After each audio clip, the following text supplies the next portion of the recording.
Hi hello guys, welcome back to Aadya colourful. ನಾನು Suma. Friends, ಇವತ್ತಿನ ವಿಡಿಯೋದಲ್ಲಿ ನಾನೊಂದು ಈವ್ನಿಂಗ್ ಸ್ನ್ಯಾಕ್ಸ್ ರೆಸಿಪಿನ ಶೇರ್ ಮಾಡ್ತಾ ಇದ್ದೀನಿ. ಈ ಒಂದು ಸ್ನ್ಯಾಕ್ಸ್ ಮಕ್ಕಳಿಗಂತೂ ತುಂಬಾ ಇಷ್ಟ ಆಗುವಂಥ ಒಂದು ಸ್ನ್ಯಾಕ್ಸ್ ಅಂತಲೇ ಹೇಳ್ಬೋದು.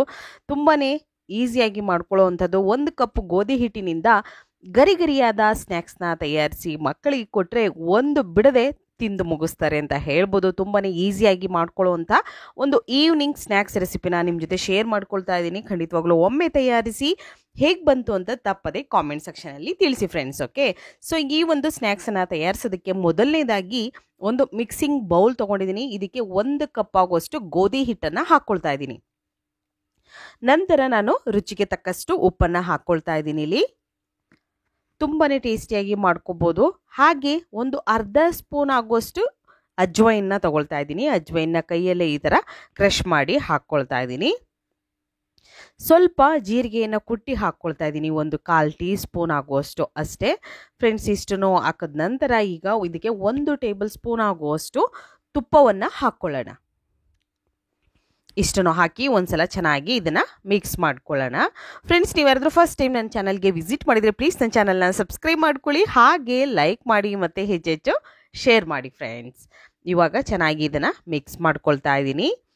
ಫಸ್ಟು ನಾವು ನೀರೇನು ಕೂಡ ಹಾಕಬಾರ್ದು. ಹಾಗೆ ಇದನ್ನು ಸ್ವಲ್ಪ ತುಪ್ಪ ಅಥವಾ ಎಣ್ಣೆ ಏನಾದರೂ ಹಾಕಿರ್ತೀವಲ್ಲ, ಹಾಗಾಗಿ ಎಲ್ಲ ಇಂಗ್ರೀಡಿಯೆಂಟ್ಸ್ ಕೂಡ ನೀಟಾಗಿ ಮಿಕ್ಸ್ ಆಗೋ ಥರ ಒಂದ್ಸಲ ಇದನ್ನು ಚೆನ್ನಾಗಿ ಮಿಕ್ಸ್ ಮಾಡ್ಕೋಬೇಕು.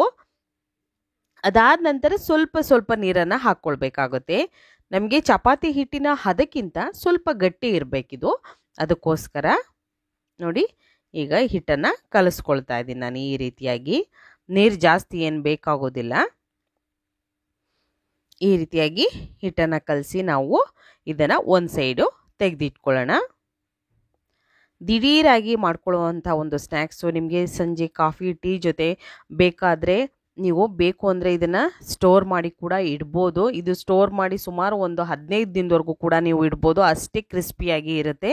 ಈಗ ಇಲ್ಲಿ ಬೇಯಿಸಿರೋಂತಹ ಆಲೂಗೆಡ್ಡೆ ತೊಗೊಂಡಿದ್ದೀನಿ. ಸುಮಾರು 2 ಆಲೂಗೆಡ್ಡೆಯನ್ನು ಬೇಯಿಸಿ ತೊಗೊಳ್ತಾ ಇದ್ದೀನಿ. ಇಲ್ಲಿ ಅದನ್ನು ಒಂದು ತಟ್ಟೆಗೆ ಹಾಕಿ ಮ್ಯಾಶ್ ಮಾಡ್ಕೊಳ್ತಾ ಇದ್ದೀನಿ.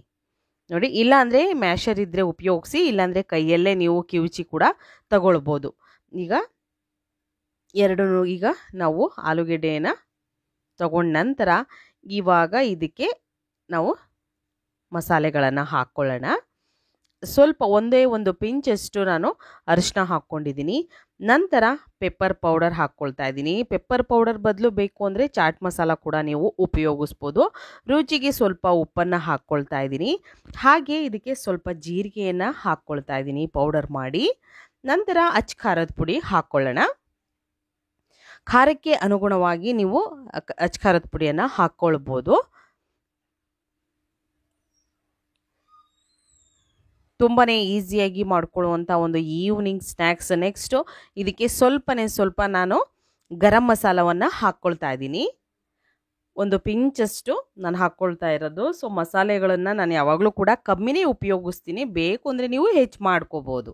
ನಂತರ ಇದಕ್ಕೆ 1 ಅಥವಾ 2 ಸ್ಪೂನ್ ಆಗುವಷ್ಟು ಕಾರ್ನ್ಫ್ಲೋರನ್ನು ಹಾಕ್ಕೊಳ್ಳಿ. ತುಂಬಾ ಕ್ರಿಸ್ಪಿಯಾಗಿ ಬರಬೇಕು ಈ ಒಂದು ಸ್ನ್ಯಾಕ್ಸು ಅಂದರೆ ನಾವು ಇದಕ್ಕೆ 1 ಸ್ಪೂನು, ಸ್ವಲ್ಪ ನಿಮಗೆ ತೆಳ್ಳಗಾಗಿದೆ ಆಲೂಗೆಡ್ಡೆ ಇದು ಅಂತ ಅಂದರೆ 2 ಸ್ಪೂನ್ ಹಾಕ್ಕೊಳ್ಳಿ. ಇಲ್ಲ ಕರೆಕ್ಟಾಗಿದೆ ಅಂದರೆ 1 ಸ್ಪೂನ್ ಸಾಕಾಗುತ್ತೆ. ನಾನು 1 ಸ್ಪೂನು ಇಲ್ಲಿ ಕಾರ್ನ್ಫ್ಲೋರನ್ನು ಹಾಕ್ಕೊಂಡಿದ್ದೀನಿ. ಅದಾದ ನಂತರ ಇದನ್ನು ಮಿಕ್ಸ್ ಮಾಡ್ಕೊಳ್ತಾ ಇದ್ದೀನಿ. ನೀಟಾಗಿ ನಮಗೆ ಇದು ಮಿಕ್ಸ್ ಆಗಬೇಕು. ನೋಡಿ, ಈಗ ನಾನು ಅದನ್ನು ಮಿಕ್ಸ್ ಮಾಡಿ ಎಲ್ಲ ಮಸಾಲೆ ಕೂಡ ನಮಗೆ ಆಲೂಗೆಡ್ಡೆ ಜೊತೆ ಚೆನ್ನಾಗಿ ಮಿಕ್ಸ್ ಆಗಬೇಕು. ತುಂಬಾ ಈಸಿಯಾಗಿ ಮಾಡ್ಕೊಳ್ಳುವಂಥ ಒಂದು ರೆಸಿಪಿ, ಹಾಗೆ ಮಕ್ಕಳಿಗೆ ಇಷ್ಟ ಆಗುವಂತಹದ್ದು ಇದು. ಮತ್ತು ನೀವು ಆಚೆ ಹೋಗಬೇಕು ಅಂದಾಗಲೂ ಕೂಡ ಮಾಡಿಕೊಂಡು ತೊಗೊಂಡು ಹೋಗುವಂಥ ಒಂದು ರೆಸಿಪಿ. ಈಗ ನೋಡಿ, ಹಿಟ್ಟನ್ನು ಕಲಸಿ ಸುಮಾರು ಒಂದು 5 ರಿಂದ 10 ನಿಮಿಷ ಆಗಿದೆ. ಎಷ್ಟು ಸಾಫ್ಟಾಗಿ ಬಂದಿದೆ ಅಲ್ಲ. ಈಗ ಇನ್ನೊಂದು ಸಲ ನಾದ್ಕೋಬೇಕು. ಸುಮಾರು ಒಂದು 2 ನಿಮಿಷದವರೆಗೂ ಇದನ್ನು ನಾದ್ಕೊಳ್ಳಿ. ಚೆನ್ನಾಗಿ ನಾದದಷ್ಟು ನಮಗೆ ಈ ಒಂದು ರೆಸಿಪಿ ಚೆನ್ನಾಗಿ ಬರುತ್ತೆ. ಸೊ ನಾದದ ನಂತರ ಇದನ್ನು 2 ಭಾಗವಾಗಿ ನಾನು ಮಾಡ್ಕೊಳ್ತಾ ಇದ್ದೀನಿ. 2 ಭಾಗ ಮಾಡಿ ಈಗ ಒಂದು ಭಾಗವನ್ನು ತಗೊಳ್ಳೋಣ ಫಸ್ಟಿಗೆ.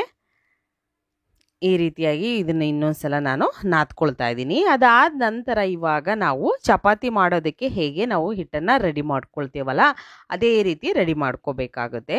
ಈಗ ಮಣೆಗೆ ಸ್ವಲ್ಪ ಎಣ್ಣೆಯನ್ನು ಹಚ್ಚಿ ನಾವು ಹಿಟ್ಟನ್ನು ತಗೊಳ್ಳೋಣ.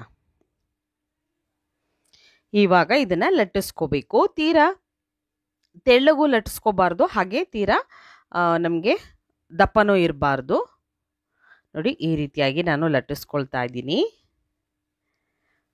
ಹೀಗೆ ಇದನ್ನು ಲಟ್ಟಿಸ್ಕೊಳ್ಳೋಣ. ಫ್ರೆಂಡ್ಸ್, ನೀವೆಲ್ಲ ನೋಡ್ತೀರಾ ನನ್ನ ವಿಡಿಯೋಗಳನ್ನು, ಆದರೆ ಚಾನಲ್ನ ಸಬ್ಸ್ಕ್ರೈಬ್ ಮಾಡ್ಕೊಳ್ತಿಲ್ಲ. ಯಾಕೆ ಅಂತಂದರೆ ಸಬ್ಸ್ಕ್ರೈಬ್ ಮಾಡಿಕೊಂಡ್ರೆ ಇವರಿಗೆ ದುಡ್ಡು ಬರುತ್ತೆ ಅಂತ. ಖಂಡಿತವಾಗ್ಲೂ ನೀವು ಸಬ್ಸ್ಕ್ರೈಬ್ ಮಾಡ್ಕೊಳ್ಳೋದ್ರಿಂದ ನನಗೆ ದುಡ್ಡು ಬರೋದಿಲ್ಲ. ನನಗೊಂದು ಮೋಟಿವೇಶನ್ ಸಿಗುತ್ತೆ, ನನ್ನ ಫ್ಯಾಮಿಲಿ ಆಗ್ತೀರಾ ನೀವೆಲ್ಲ, ಮತ್ತು ನನಗೆ ನಾನು ಯಾವುದೇ ವಿಡಿಯೋಗಳನ್ನು ಹಾಕಿರೆ ನೋಟಿಫಿಕೇಷನ್ ನಿಮಗೆ ಸಿಗುತ್ತೆ. ಅದಕ್ಕೋಸ್ಕರ ನೀವು ನನ್ನ ಚಾನಲ್ನ ಸಬ್ಸ್ಕ್ರೈಬ್ ಮಾಡ್ಕೊಳ್ಳಿ. ಓಕೆ, ಈಗ ನೋಡಿ ಈ ರೀತಿಯಾಗಿ ಲಟ್ಟಿಸ್ಕೊಂಡಿದ್ದೀನಿ. ಲಟ್ಟಿಸಾದ ನಂತರ ಮಸಾಲ ನಾವು ರೆಡಿ ಮಾಡ್ಕೊಂಡಿದ್ವಲ್ಲ, ಆಲೂ ಮಸಾಲ, ಅದನ್ನು ಈ ಒಂದು ಚಪಾತಿ ಮೇಲೆ ಪೂರ್ತಿಯಾಗಿ ಹರಡಬೇಕಾಗುತ್ತೆ. ಓಕೆ, ನಾವು ಫಸ್ಟಿಗೆ ಈ ರೀತಿಯಾಗಿ ನಾವು ಚಪಾತಿಯನ್ನು ಲಟ್ಟಿಸ್ಕೊಳ್ತೀವಲ್ಲ, ಆ ರೀತಿಯಾಗಿ ಇನ್ನೊಂದು ಚಪಾತಿಯನ್ನು ಲಟ್ಟಿಸಿ ರೆಡಿ ನಾನು ತೆಗೆದಿಟ್ಕೊಂಡಿದ್ದೀನಿ. ಈಗ ಈ ಮಸಾಲವನ್ನು ಪೂರ್ತಿಯಾಗಿ ಹಾಕಿದ ನಂತರ ಈಗ ಇದ್ರ ಮೇಲೆ ಇನ್ನೊಂದು ಲೇಯರ್ ಆಗಿ ಒಂದು ಚಪಾತಿಯನ್ನು ಮೇಲೆ ಹಾಕ್ಕೊಳ್ಬೇಕಾಗುತ್ತೆ.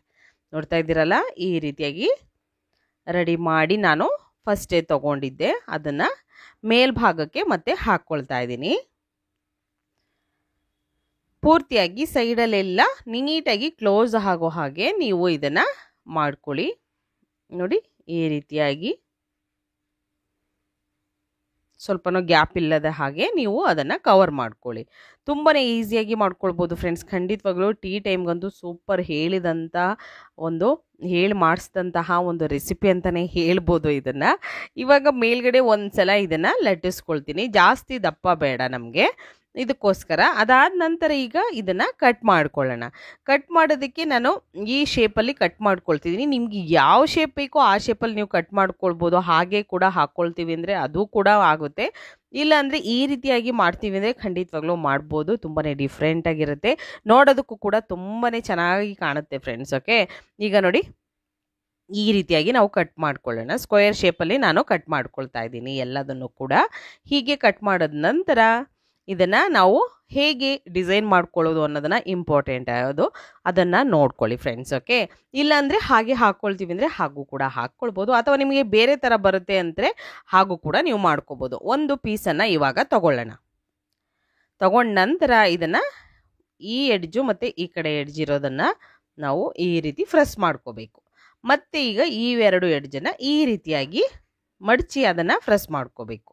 ಈ ರೀತಿಯಾಗಿ ರೆಡಿ ಆಗುತ್ತೆ. ನೋಡ್ತಾ ಇದ್ದೀರಲ್ಲ ಎಷ್ಟು ಚೆನ್ನಾಗಿ ಕಾಣುತ್ತೆ. ಹೀಗೆ ಮತ್ತೆ ಇನ್ನೊಂದನ್ನು ತೋರಿಸ್ತೀನಿ ನಾನು. ನೋಡಿ ಈ ಭಾಗ ಮತ್ತು ಈ ಭಾಗ ಎರಡನ್ನೂ ಕೂಡ ಅಪೋಸಿಟ್ ಭಾಗಗಳನ್ನು ನಾವು ಅದನ್ನು ಕ್ಲೋಸ್ ಮಾಡ್ಕೋಬೇಕಾಗುತ್ತೆ.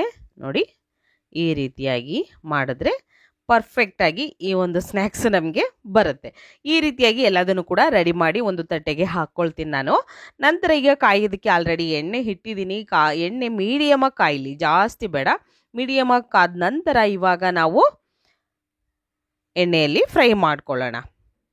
ಫ್ರೆಂಡ್ಸ್, ನನ್ನ ಎಲ್ಲ ಯೂಟ್ಯೂಬ್ ಚಾನಲ್ಗಳ ಲಿಂಕು ಈ ವಿಡಿಯೋದ ಡಿಸ್ಕ್ರಿಪ್ಷನಲ್ಲಿ ಸಿಗುತ್ತೆ. ಅಲ್ಲಿ ನೀವು ಚೆಕ್ ಮಾಡಿ ಖಂಡಿತವಾಗ್ಲೂ ನನ್ನ ಎಲ್ಲ ಚಾನಲ್ಗಳನ್ನು ನೋಡಿ ಇಷ್ಟ ಆದರೆ ಸಬ್ಸ್ಕ್ರೈಬ್ ಮಾಡ್ಕೊಳ್ಳಿ. ನೋಡಿ ಇವಾಗ ಎಲ್ಲದನ್ನು ಕೂಡ ಹಾಕ್ಕೊಂಡಿದ್ದೀನಿ. ಹಾಕಿದ ನಂತರ ಇವಾಗ ನಾವು ಸ್ಟವ್ನ ಲೋ ಫ್ಲೇಮಲ್ಲಿ ಮಾಡ್ಕೊಳ್ಳೋಣ. ಅದಾದ ನಂತರ ಇದನ್ನು ಎರಡೂ ಸೈಡ್ ಕೂಡ ಗೋಲ್ಡನ್ ಕಲರ್ ಬರೋ ಹಾಗೆ ನಾವು ಇದನ್ನು ಫ್ರೈ ಮಾಡ್ಕೊಳ್ಬೇಕು. ಇದಕ್ಕೆ ಯಾವುದೇ ರೀತಿ ಕಲರ್ ಕೂಡ ನಾವು ಆ್ಯಡ್ ಮಾಡೋದಿಲ್ಲ, ಆದರೆ ಕಲರ್ ಎಷ್ಟು ಚೆನ್ನಾಗಿ ಬರುತ್ತೆ ಅಂತ ನೀವೇ ನೋಡ್ಬೋದು. ತುಂಬಾ ಈಸಿಯಾಗಿ ಮಾಡ್ಕೊಳ್ಳುವಂಥ ಗೋಧಿ ಹಿಟ್ಟಿನಿಂದ ಮಾಡಿರುವಂಥ ರುಚಿಯಾಗಿರುವಂಥ ಒಂದು ಸ್ನ್ಯಾಕ್ಸು. ಮಕ್ಕಳಿಗೆ ತುಂಬಾ ಇಷ್ಟಪಟ್ಟು ತಿಂತಾರೆ ಇದು ಒಂದು ಸ್ನ್ಯಾಕ್ಸನ್ನು ತಯಾರಿಸಿ ಕೊಟ್ಟರೆ. ಇವಾಗ ನೋಡಿ ಸ್ವಲ್ಪ ಕಲರ್ ಚೇಂಜ್ ಆಗ್ತಾ ಬರ್ತಾ ಇದೆ. ಇನ್ನೊಂದು ಸ್ವಲ್ಪ ಟರ್ನ್ ಮಾಡಿ ಎರಡು ಸೈಡ್ ಕೂಡ ಇದನ್ನು ಫ್ರೈ ಮಾಡ್ಕೊಳ್ಳೋಣ. ನೋಡಿ ಈಗ ತುಂಬಾ ಈಸಿಯಾಗಿ ಮಾಡ್ಕೊಳ್ಳುವಂಥ ಗರಿಯಾಗಿರುವಂಥ ಒಂದು ಈವ್ನಿಂಗ್ ಸ್ನ್ಯಾಕ್ಸ್ ರೆಡಿಯಾಗಿದೆ. ಸೊ ಇದನ್ನು ಒಂದು ಟಿಶ್ಯೂ ಮೇಲೆ ತೆಗೆದಿಟ್ಕೊಳ್ತಾ ಇದ್ದೀನಿ. ಓಕೆ, ನೀವು ಕೂಡ ಗೋಧಿ ಹಿಟ್ಟಿನಿಂದ ಮಾಡಿರುವಂತಹ ಒಂದು ಈಸಿ ಈವ್ನಿಂಗ್ ಸ್ನ್ಯಾಕ್ಸ್ ರೆಸಿಪಿನ ಮನೆಯಲ್ಲಿ ತಯಾರಿಸಿ ಹೇಗೆ ಬಂತು ಅಂತ ತಪ್ಪದೆ ಕಾಮೆಂಟ್ ಸೆಕ್ಷನಲ್ಲಿ ತಿಳಿಸಿ ಫ್ರೆಂಡ್ಸ್. ಇವತ್ತಿನ ವಿಡಿಯೋ ಸ್ವಲ್ಪನಾದರೂ ಇಷ್ಟ ಆಗಿದ್ರೆ ಚಾನಲ್ನ ಸಬ್ಸ್ಕ್ರೈಬ್ ಮಾಡ್ಕೊಳ್ಳಿ, ಲೈಕ್ ಮಾಡಿ ಮತ್ತು ಹೆಚ್ಚೆಚ್ಚು ಶೇರ್ ಮಾಡಿ. ಇವತ್ತಿನ ವಿಡಿಯೋನ ಇಲ್ಲಿ ಮುಗಿಸ್ತಾ ಇದ್ದೀನಿ. ಮತ್ತೆ ಇನ್ನೊಂದು ಹೊಸ ವಿಡಿಯೋ ಜೊತೆ ಬರ್ತೀನಿ. ಅಲ್ಲಿವರೆಗೂ take care, bye, see you.